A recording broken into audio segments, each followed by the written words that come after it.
ايدك اللي شكلها نظيف ممكن تكون سبب في مرضك. معقولة؟ انا عملت التجربة بنفسي في المعمل بجهاز يقيس مدى التلوث او مدى النظافة الموجودة على الاشياء وخصوصا الايد، وكانت الصدمة اللي هتشوفوها في الفيديو المرافق للفيديو ده. علشان كده لازم تعرف امتى بالظبط تغسل ايدك فورا، والجواب هيكون في الفيديو ده واللي بعديه.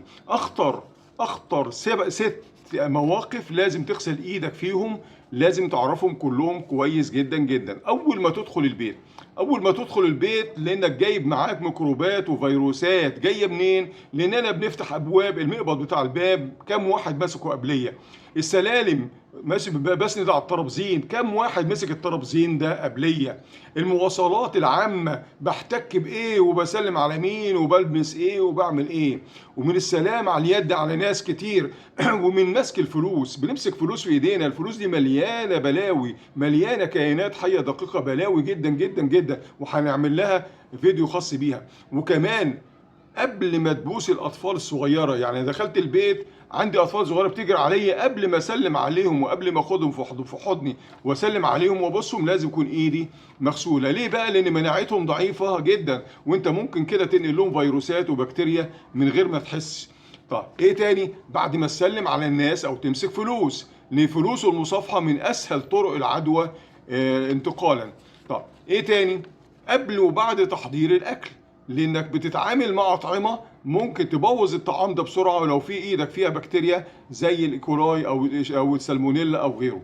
الاهم من كل ده، بعد ما تطلع من الحمام، خلصت حمام، لازم تغسل ايدك كويس جدا جدا بالطريقه اللي هنقولها في الفيديو المرافق للفيديو ده. يبقى لازم تغسل ايدك كويس جدا بعد كل حمام. ما تقولش انا ايدي نظيفه، ما يبانش. كل ده هيبان معاكم في الجهاز دلوقتي. انا ايدي كانت نظيفه وشفتها على الجهاز، كانت طلعت رقم كبير جدا. بعد ما غسلت ايدي صح الرقم ده نزل جدا. يعني معنى كده الرؤيه بالعين مش هتبين كل حاجه. ايه تاني؟ خامس حاجه او سادس حاجه، قبل الاكل وبعده، لانك حرفيا كده ممكن تدخل بايدك ميكروبات جوه جسمك. طب ليه غسيل الايد؟ ليه غسيل الايد بالاهميه دي، او باهميه غسيل الايد اهم مما تتخيل؟ منظمه السي دي سي بتقول ايه؟ بتقول اكتر من 80% من الامراض المعديه بتنتقل عن طريق اليدين. اكتر من 80% من الامراض المعديه بتنتقل عن طريق ايه؟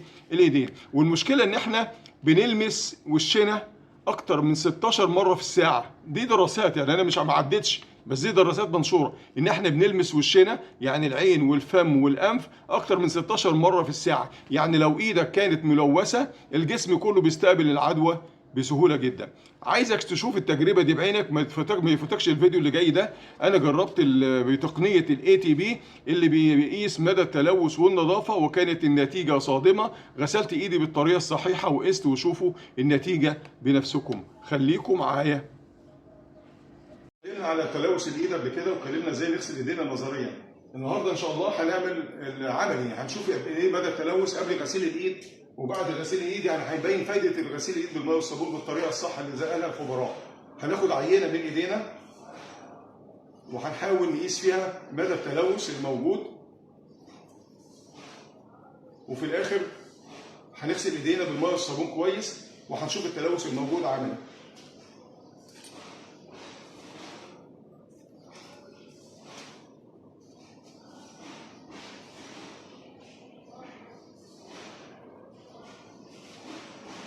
معايا؟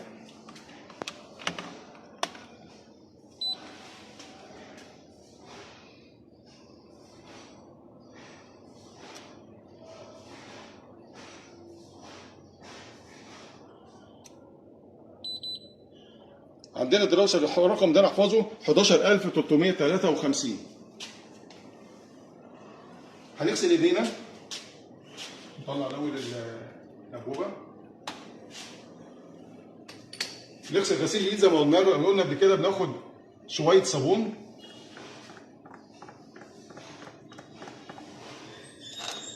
وناخد عليهم شويه ميه.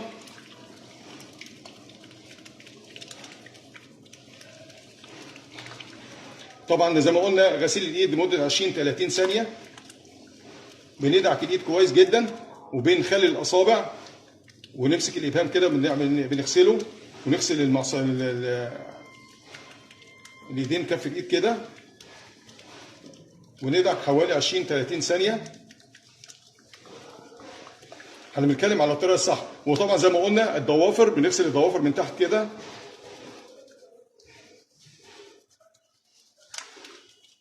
ونشطف ايدينا كده. تقريبا عدينا 20 ثانيه، صح يا باشمهندسه جهاد؟ كده عدينا 20 ثانيه. هنبتدي نشطف ايدينا.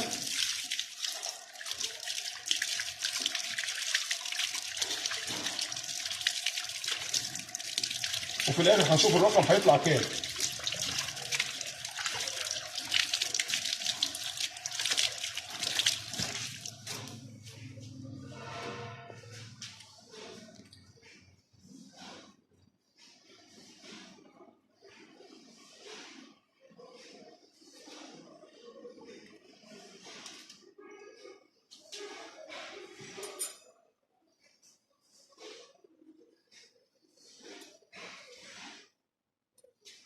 معايا؟